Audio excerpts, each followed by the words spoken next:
ലോകത്തിലെ ഏറ്റവും വലുതും ശക്തവുമായ പെന്തക്കോസ്ത് വിഭാഗങ്ങളിലൊന്നാണ് അസംബ്ലീസ് ഓഫ് ഗോഡ്. 252 രാജ്യങ്ങളിൽ സജീവ സാന്നിധ്യമുള്ള പ്രസ്ഥാനമാണ്. പുതിയ എപ്പിസോഡിലേക്ക് എല്ലാവർക്കും സ്വാഗതം.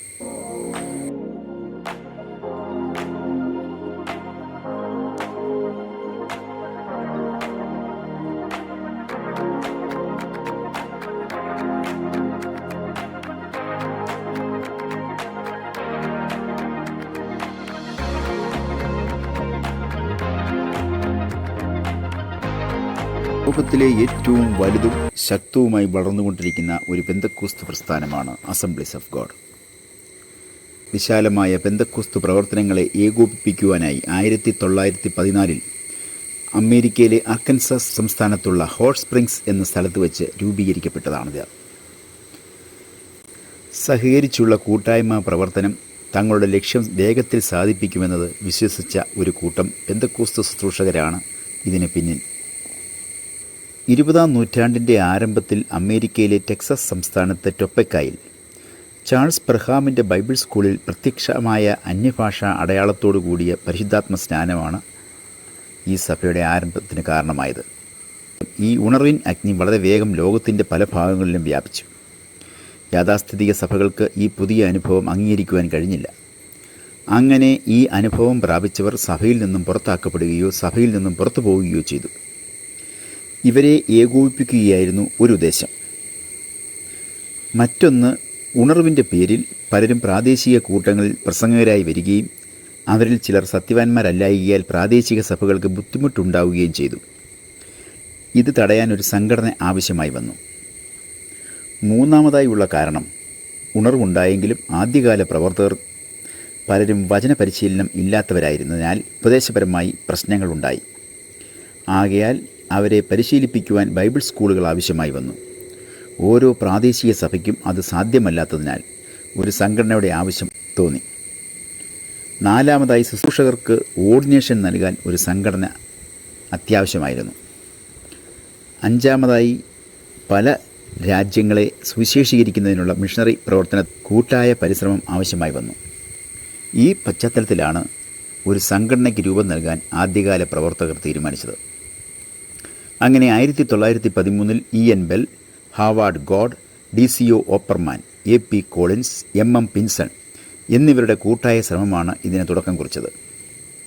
സുവിശേഷീകരണ ലക്ഷ്യത്തോടും ദുരുപദേശങ്ങളെ ചെറുക്കുവാനുള്ള അവരുടെ ശ്രമത്തിൻ്റെ ഭാഗമായും പെന്തക്കോസ്ത് വിശുദ്ധരുടെയും ക്രിസ്തുവിലുള്ള ദൈവസഭകളുടെയും ഒരു ജനറൽ കൺവെൻഷൻ കൂടുവാനുള്ള ഒരാഹ്വാനം ഇ.എൻ. ബെൽ പത്രാധിപരായിരുന്ന വേഡ് ആൻഡ് വിറ്റ്നസ് എന്ന പത്രത്തിൽ 1913 നൽകി. അതിന് പ്രകാരം 1914 ഏപ്രിൽ 2 മുതൽ 12 വരെ അർക്കൻസാസ് സംസ്ഥാനത്ത് ഹോട്ട് സ്പ്രിങ്സ് എന്ന സ്ഥലത്ത് വെച്ച് നടന്ന ഒന്നാമത്തെ കൗൺസിലിൽ 300-ലധികം പ്രതിനിധികൾ സംബന്ധിച്ചു. ഇവരിൽ പലരും ടെക്സാസിലെ ചാൾസ് പെർഹാമിൻ്റെ അപ്പോസ്തോലിക് ഫെയ്ത്ത് മൂവ്മെൻറ്റ്, ന്യൂയോർക്ക് സംസ്ഥാനത്തിലെ റോച്ചസ്റ്ററിലെ Elim Ministries, Christian Missionary Alliance, John Alexander ഡോവിയുടെ സയൻസ് സിറ്റി, മറ്റ് സ്വതന്ത്ര സംഘടനകൾ എന്നിവയിൽപ്പെട്ടവരായിരുന്നു. ഈ പൊതുസമ്മേളനത്തിൽ വെച്ച് വിശ്വാസ പ്രഖ്യാപനത്തിൻ്റെ പൊതുവായ ഒരു പ്രമേയം അവതരിപ്പിച്ച് പാസാക്കുകയും പ്രാദേശിക കൂടിവരവുകളെ തിരുവചനപ്രകാരം ദൈവസഭ എന്നർത്ഥം വരുന്ന അസംബ്ലീസ് ഓഫ് ഗോഡ് എന്ന് വിളിക്കുവാനും സംഘടനയെ general council of the Assemblies of God എന്ന് വിളിക്കുവാനും തീരുമാനിച്ചു. ഇ.എൻ. Bell ചെയർമാനായും J.R. ഫ്ലവർ സെക്രട്ടറിയുമായുമുള്ള ഒരു കമ്മിറ്റിയെ തിരഞ്ഞെടുക്കുകയും ഒഹായോയിലെ ഫിൻലേയിൽ ഒരു ചെറിയ ബൈബിൾ സ്കൂൾ അതിൻ്റെ ആസ്ഥാനമാക്കുകയും ചെയ്തു.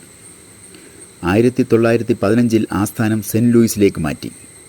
1918 അത് ഇന്നത്തെ ആസ്ഥാനമായ മിസൗറി സംസ്ഥാനത്തെ സ്പ്രിംഗ്ഫീൽഡിലേക്ക് മാറ്റുകയും ചെയ്തു. 1916 സെൻറ്റ് ലൂയിസിൽ വെച്ച് നടന്ന 4ാമത് ജനറൽ കൗൺസിലിലാണ് സഭയുടെ അടിസ്ഥാന വിശ്വാസ പ്രമാണങ്ങൾ ചർച്ച ചെയ്ത് അംഗീകരിച്ചത്. അത് 16 പോയിൻറ്റുകളടങ്ങുന്ന ഒരു വിശ്വാസ പ്രമാണമാണ്. അന്യഭാഷ അടയാളത്തോടു കൂടിയ പരിശുദ്ധാത്മ സ്നാനത്തിലും വിശ്വാസത്താലുള്ള രോഗശാന്തിയിലും വിശ്വസിക്കുന്നവരാണ് ഈ തരത്തിൽ ഒത്തുചേർന്നത്.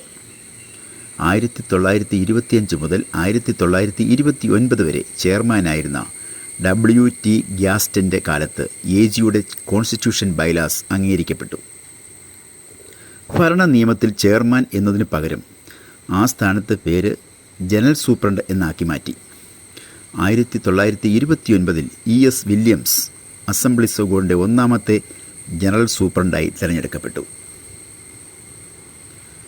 അസംബ്ലീസ് ഓഫ് ഗോഡ് സഭ ഇന്ത്യയിൽ 1906 മുതൽക്ക് പെന്തക്കോസ്ത് അനുഭവം പ്രാപിച്ച് ഇന്ത്യയിൽ പ്രവർത്തിച്ചു വന്നിരുന്ന വിവിധ പ്രൊട്ടസ്റ്റന്റ് സഭകളിലെ മിഷണറിമാർ അമേരിക്കയിലെ അസംബ്ലീസ് ഓഫ് ഗോഡ് രൂപീകരണത്തെക്കുറിച്ച് അറിയുകയും ആ പ്രസ്ഥാനത്തോട് ചേർന്നു പോകാൻ താൽപ്പര്യപ്പെടുകയും ചെയ്തു. അങ്ങനെ 1918 ഒക്ടോബർ 31 മുതൽ നവംബർ 6 വരെ യുപിയിലെ സഹരാൻപൂരിൽ വെച്ച് ഒരു സമ്മേളനം നടത്തി. അവിടെ വെച്ച് അമേരിക്കയിലെ AG പ്രസ്ഥാനത്തോട് ചേരുവാൻ തീരുമാനിക്കുകയും അവരുടെ അപേക്ഷ അമേരിക്കൻ ജനറൽ കൗൺസിൽ അംഗീകരിക്കുകയും ചെയ്തു. അങ്ങനെ ഇന്ത്യയിൽ അസംബ്ലീസ് ഓഫ് ഗോഡ് രൂപം കൊണ്ടു. ഇതിന് മുൻകൈയെടുത്തത് ക്രിസ്ത്യൻ ഷൂൺ മേക്കർ, A. ബ്ലാക്ക്ഹാനി, ജെയിംസ് ഹാർവി എന്നീ മിഷണറിമാരാണ്. AGയുടെ നിരവധി മിഷണറിമാർ വടക്കേ ഇന്ത്യയിലെ പട്ടണങ്ങളിലും ഗ്രാമങ്ങളിലും പ്രവർത്തനങ്ങൾ വ്യാപകമാക്കി. നോർത്ത് ഇന്ത്യ ഡിസ്ട്രിക്ട് കൗൺസിൽ എന്ന പേരിൽ വടക്കേ ഇന്ത്യയിലെ പ്രവർത്തനങ്ങൾ അറിയപ്പെട്ടു. 1949 അത് assemblies of God North India എന്ന പേരിൽ ഒരു ജനറൽ കൗൺസിലായി രൂപീകരിച്ചു. South India Assemblies of God. തെക്കേ ഇന്ത്യയിലെ AG പ്രവർത്തനം ആദ്യം നോർത്ത് ഇന്ത്യ ഡിസ്ട്രിക്ട് കൗൺസിലിൻ്റെ ഭാഗമായിരുന്നു. 1929 south India and Ceylon district council നിലവിൽ വന്നു.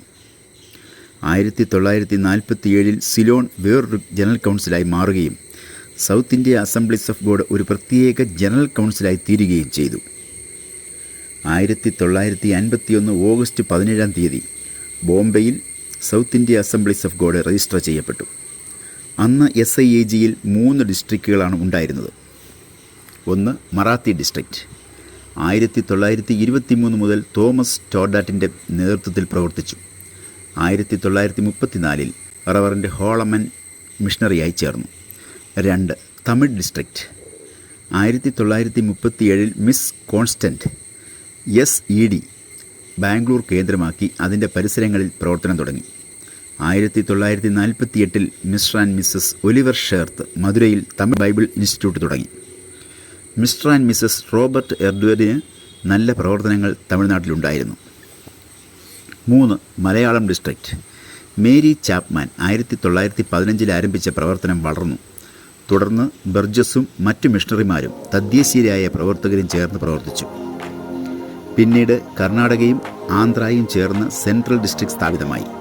1982 മലയാളം ഡിസ്ട്രിക്ട് വിഭജിച്ച് സതേൺ ഡിസ്ട്രിക്റ്റും സെൻട്രൽ ഡിസ്ട്രിക്ട് വിഭജിച്ച് ആന്ധ്ര ഡിസ്ട്രിക്റ്റും മറാത്തി ഡിസ്ട്രിക്ട് വിഭജിച്ച് വെസ്റ്റേൺ ഡിസ്ട്രിക്ട് കൗൺസിലും മലയാളം ഡിസ്ട്രിക്ട് വിഭജിച്ച് മലബാർ ഡിസ്ട്രിക്റ്റും നിലവിൽ വന്നു.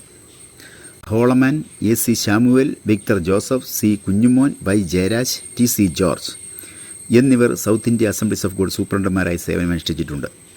ഹോളമാൻ, AC Samuel, Victor Joseph, Y Jayaraj, TC George, PS Rajamani, C Kunjumman, TJ Samuel എന്നിവർ ജനറൽ സൂപ്രണ്ടായി പ്രവർത്തിച്ചിട്ടുണ്ട്. Assemblies of God East India 1960കളുടെ ആരംഭകാലത്താണ് Assemblies of God East India നിലവിൽ വന്നത്. വടക്കുകിഴക്കൻ സംസ്ഥാനങ്ങളായ ആസാം, നാഗാലാൻഡ്, മണിപ്പൂർ, മിസോറാം, മേഘാലയ, ത്രിപുര, അരുണാചൽ പ്രദേശ് എന്നീ 7 സംസ്ഥാനങ്ങളിലായി 7 ഡിസ്ട്രിക്ട് കൗൺസിലുകൾ തിരിച്ചിരിക്കുന്നു. Rev Solomon Bhaskar, TN Lotha, J Kuma, T Fesao, reverend T Nekha എന്നിവർ അസംബ്ലീസ് ഓഫ് ഗോഡ് ഈസ്റ്റ് ഇന്ത്യയുടെ ജനറൽ സൂപ്രണ്ടുമാരായി മുൻപ് സേവനമനുഷ്ഠിച്ചിട്ടുണ്ട്. General council of the Assemblies of God in India. South India Assemblies of God, Assemblies of God North India, Assemblies of God East India എന്നീ 3 region കൗൺസിലുകളെ യോജിപ്പിച്ചുകൊണ്ട് 1995 ഫെബ്രുവരി 20 മുതൽ 22 വരെ ന്യൂഡൽഹിയിൽ വെച്ച് നടന്ന ജനറൽ കൗൺസിലിൽ വെച്ച് general council of assemblies of God India നിലവിൽ വന്നു. 1997 November 17 assemblies of God general council in India ചെന്നൈയിൽ രജിസ്റ്റർ ചെയ്യപ്പെട്ടു. 3 റീജിയണൽ കൗൺസിലുകൾ ഏകോപിപ്പിച്ചുകൊണ്ടുള്ള ദേശീയ ജനറൽ കൗൺസിൽ എന്ന ആശയം 60കളിൽ AG മിഷണറി സമൂഹത്തിലെ യൂറോപ്പിൻ്റെയും ഏഷ്യയുടെയും ഫീൽഡ് ഡയറക്ടറായിരുന്ന ചാൾസ് ഗ്രീനിവേയുടെയും സൗത്ത് ഇന്ത്യയിലെ മിഷണറിയായിരുന്ന റവറൻഡ് ഏണസ്റ്റ് സോർബോയുടെയും ആഗ്രഹമായിരുന്നു. ഏകദേശം 25 വർഷത്തെ പ്ലാനിങ്ങിൻ്റെയും തയ്യാറെടുപ്പിൻ്റെയും ഒടുവിലാണ് 1995 ജനറൽ കൗൺസിൽ ഔദ്യോഗികമായി നിലവിൽ വന്നത്. അക്കാലത്ത് ഇതിൻ്റെ രൂപീകരണത്തിനായി ഒരു അഡ്ഹോക് കമ്മിറ്റി പ്രവർത്തിച്ചിരുന്നു. ആദ്യം റവറൻഡ് PC ശാമുവേലും പിന്നീട് റവറൻഡ് Y ജയരാജും ഈ കമ്മിറ്റിയുടെ ചെയർപേഴ്സന്മാരായി സേവനമനുഷ്ഠിച്ചിട്ടുണ്ട്. 1982 കോൺസ്റ്റിറ്റ്യൂഷൻ തയ്യാറാക്കാനായി ഒരു കമ്മിറ്റി നിയമിക്കപ്പെട്ടു. 1995 ന്യൂഡൽഹി കോൺഫറൻസിൽ അതിൻ്റെ ഫസ്റ്റ് ഡ്രാഫ്റ്റ് അംഗീകരിക്കപ്പെട്ടു. ഇപ്പോൾ നിലവിലിരിക്കുന്ന ഭരണഘടന 2000 മാർച്ച് 7 ബാംഗ്ലൂരിൽ കൂടിയ ജനറൽ ബോഡിയിൽ അംഗീകരിക്കപ്പെട്ടു. 9 ശുശ്രൂഷകന്മാരടങ്ങിയ ഒരു കമ്മിറ്റിയാണ് ഭരണം നടത്തുന്നത്. ഒരു ജനറൽ സൂപ്രണ്ട്, ഒരു ജനറൽ സെക്രട്ടറി, ഒരു ജനറൽ ട്രഷറർ, 3 കമ്മിറ്റി അംഗങ്ങൾ എന്നിവർ 3 വർഷത്തിലൊരിക്കൽ തിരഞ്ഞെടുക്കപ്പെടുകയും 3 റീജിയണൽ കൗൺസിലുകളുടെ ജനറൽ സൂപ്രണ്ടുമാർ ഈ കൗൺസിലിൻ്റെ അസിസ്റ്റൻ്റ് സൂപ്രണ്ടുമാരായി പ്രവർത്തിക്കുകയും ചെയ്യുന്നു. പെന്തക്കോസ്ത് പ്രസ്ഥാനത്തിൻ്റെ ചരിത്ര സംബന്ധമായ കാര്യങ്ങൾ കൂടുതൽ അറിയുവാൻ ഈ ചാനൽ സബ്സ്ക്രൈബ് ചെയ്യുവാൻ ഞങ്ങൾ ഓർമ്മിപ്പിക്കുന്നു. സഹകരിക്കുന്ന എല്ലാവർക്കും പ്രത്യേകം നന്ദി അറിയിക്കുന്നു.